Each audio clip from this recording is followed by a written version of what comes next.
The news station will tell you all that every door had combination locks on it. And they did not recount this video. They didn't take it off of YouTube to recount it.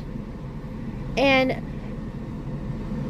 Xana's dad, I didn't realize it was Xana's dad, is the one that fixed the doors. I don't even know what Xana's dad looks like. I know what Maddie's dad looks like, but not Xana. Okay. Doors of the 4 murdered University of Idaho students have electronic locks like this. A former tenant posted this photo and says all 6 bedrooms had combination locks. It's believed the students had a lock on their door similar to this. This is a keypad lock, and I'm at AAA Architectural Hardware in Manhattan with Richard Brown, who is the owner. Are these things reliable?